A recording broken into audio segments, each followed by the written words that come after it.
The Edmonton Oilers really fell into the Florida Panthers trap, I should say, in Game 3 of the Stanley Cup Final, and that has to be one of the most concerning performances the Oilers have had in a very long time. When you think about this Panthers team and what their motives are, for the Oilers to have, let's just call it what it was. This was a meltdown. This was a complete and absolute meltdown from the Edmonton Oilers, and the Panthers loved it. They were laughing at them at points in this, right? Like Gadjevich was pointing and laughing at Corey Perry and getting the exact reaction out of him that they wanted. And it was one thing for some other teams to fall into this. We talked about a little bit with the Toronto Maple Leafs. Okay, maybe they've matured. They haven't fallen into these traps, and then they fell into the traps. And Edmonton, though, this was the business-like approach. We know what to expect. We know what we're getting. We're not going to fall into it. And they did. The Oilers get 85 minutes in penalties in game number 3 and just completely fall apart. The Panthers dragged this game into the style that they wanted. And I know a lot of people out in Edmonton are complaining about the officiating today. I don't think this has been a very well officiated series, and we'll talk about the refs a little bit more in a little bit here. I know this hasn't been just like the perfect series from an officiating standpoint, but you cannot let it get to you that way. This was, again, meltdown is the only way to describe it. An awful, awful showing from the Oilers. And are some of those calls frustrating? Yeah, like the first Kane cross-check in front of the net. That's pretty soft. I'd be upset if my team got called for that in January. So to call that in June is quite the thing. But the one in the corner on Nurse, like he gives him 4 whacks and then he finally takes him down with a cross-check. This is a penalty. You know, like, and too many men. I get that was a point of contention from from Oilers fans, but it's a penalty. And yes, they missed it against Florida. They didn't miss it against you. Tough. You have human error in this. Sometimes it's going to happen. I will not hear the NHL just wants Florida to win this, because I will say this once, Oilers fans. If the NHL was in the business of rigging stuff, y'all wouldn't be playing right now, okay? You think if the NHL was in the business of rigging things, they would have let you get by the Kings when it was very reasonable to believe that the Kings were going to beat the Oilers in the first? No. And then, if it got to this point, if they really didn't want you to win the Stanley Cup, you think that Dallas isn't going to get 115 power play opportunities if we're really playing that game? Also, if we're playing this is rigged against the Oilers thing, maybe they don't wait till double overtime in a game where the Oilers already had 6 power plays. So I'm just not listening to that argument. Is it frustrating? Sure it is. Did the Oilers need to handle that better? Of course they did. But even before the meltdown, I think it's important to remember that this game 3 was controlled by the Florida Panthers. That this was not a strong performance from this Edmonton Oilers hockey team. They did generate a few pretty good looks offensively, and Bobrovsky was fantastic.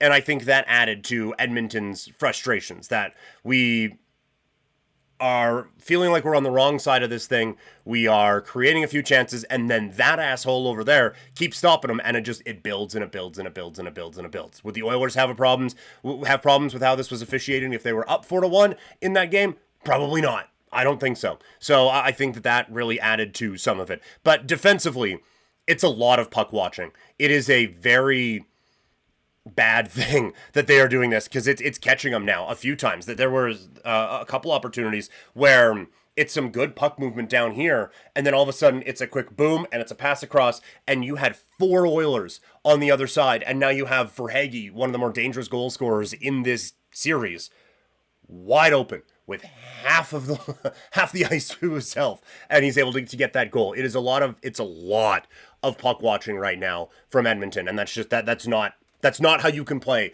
against this team. They are way too good at moving the puck and creating some opportunities to be able to puck watch. And think about how the teams have adjusted here. Edmonton got caught puck watching a couple of times, and then they kept puck watching. Florida, there was one play set up where Edmonton, it's that high cycle they run on the power play where you have McDavid and Nuge kind of do a little do-si-do up at the top of the zone, and it caught Florida in exactly the way that they wanted it to, where one guy peels off and follows Ryan Nugent-Hopkins down because he's a dangerous player, and then one guy follows Connor McDavid around because how could you not?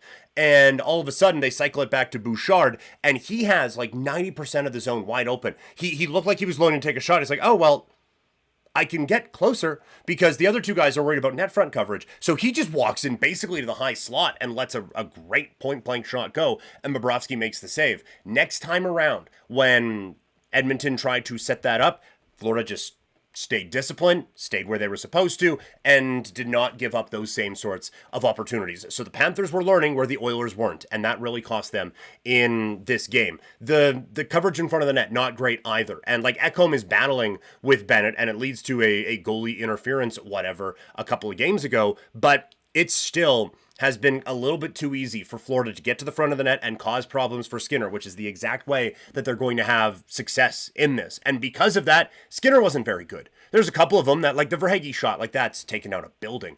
But there were a couple of times where he should have had that, and he didn't. And Bobrovsky at the other end was stealing this game for the Panthers.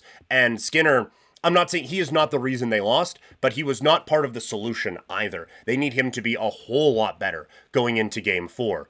But, I mean, really everything that the Panthers did kind of turned to gold. They dragged the Oilers into the muck, which is the thing that they want to be doing in this series. And they were able to execute that perfectly. And the reason they were, talked about it before, Bobrovsky was fantastic. I think that is going to get lost in all the hubbub around game 3, but Sergei Bobrovsky was borderline brilliant in game number 4 and really created a lot of opportunities for his team. In game number 3, created a lot of his team opportunities for his team because of that. And then a real big way that this went the Panthers' way was they had a few guys who were off to slower starts in this series, and they woke up.